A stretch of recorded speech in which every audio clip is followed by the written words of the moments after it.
we would like to have some insight really on your deep strategy about free seeds and this new campaign that you are doing. Yeah. Taking account that, for example, in Europe there is a large network of farmer seeds, and they are active in farming to protect, multiply, commerce their own seeds, farmer to farmer. What is your appreciation of that? Yeah. So the campaign on seed freedom that we've globalized with the report that's being released, as well as with a combination of seed saving, use of seed in cultivation and production, as well as the resistance to the laws that make it illegal for farmers to have their own seed, is based on the recognition, first and foremost, that industry is not interested in producing seeds that feed people. They're interested in feeding themselves with super profits. And that's why they're patenting seeds. That's why they are creating seed laws that make it illegal to have your own seeds.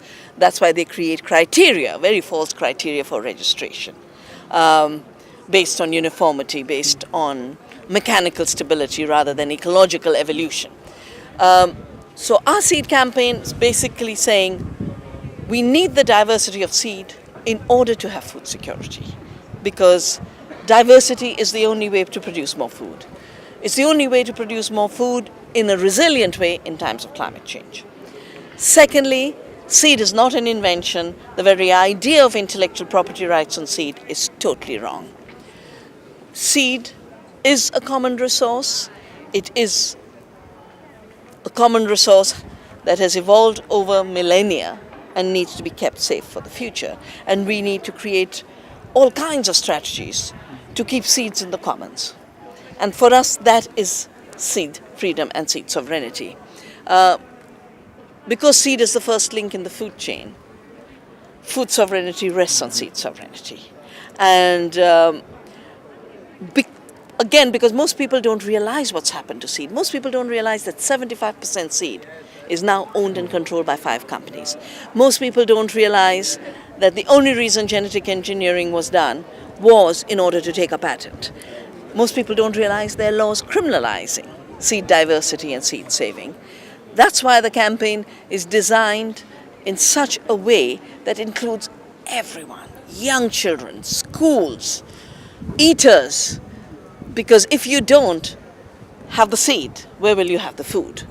Policymakers, institutions, parliamentarians, because we first of all turn over the laws on seed that make it illegal for farmers to have their seed, as well as laws like patents on seed, as well as breeders' rights, UPOV 91. And we think seed saving must now become a mass movement. Everyone should be involved in it.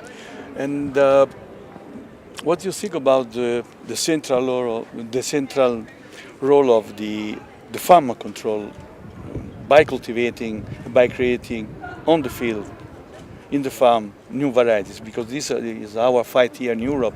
We just speak about the dynamic management of agrobiodiversity.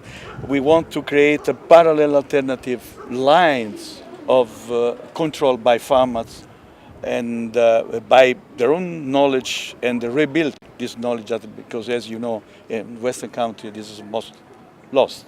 This is the difference with South. What do you think of this strategy? Do you think that the conflict with the legislation will stop us, or do you think that we have a chance to modify also legislation on this? Well, the reason we've launched this campaign is to not just modify bad legislation, but to get rid of it. Now, there are enough seed laws that govern and regulate the seed industry. The new extension of seed laws to govern and control farmer seed is a totally inappropriate role of centralized state. First, because the criteria being used is not appropriate to farmer seeds. Distinctiveness, uniformity, stability is the wrong criteria. It was designed to create industrial monocultures. So if we want to have small farms, agrobiodiversity, then this is the wrong criteria. We need a different criteria. And for that other criteria, farmers have been the breeders throughout most of history. They need to become breeders again. But as breeders, their criteria are different criteria. They breed for diversity. Farmers breed for quality, nutrition, taste.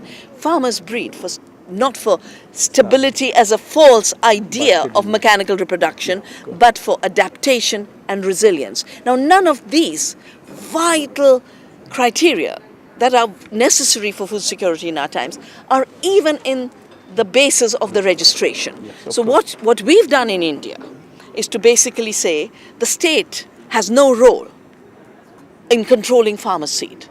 Farmers and communities have a role in self-regulating. Industry producing GMOs can't be left to self-regulation.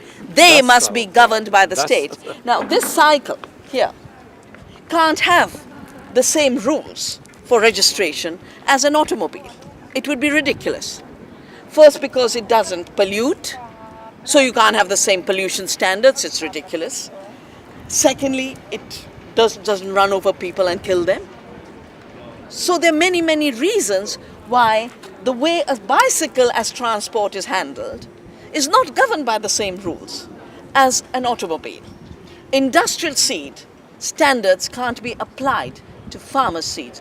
Farmer seeds are like the bicycle: ecological, diverse, sustainable, just. And we need to create our own breeding systems, our own registration systems, and have them recognized by the state, but not defined by the state. Yes, we totally agree. That's exactly the clarification that we need, because here in Europe, I insist in Europe because we are first militant in Europe, as you know, there is a lot kind of confusion. There is a sector of industry that try to push for deregulation to protect, they say, and I quote, farmer rights. We want to stop this misunderstanding. Seed industry need to be regulated. We will be regulated by ourselves, and we will negotiate with the state protection of what we are doing. Yeah.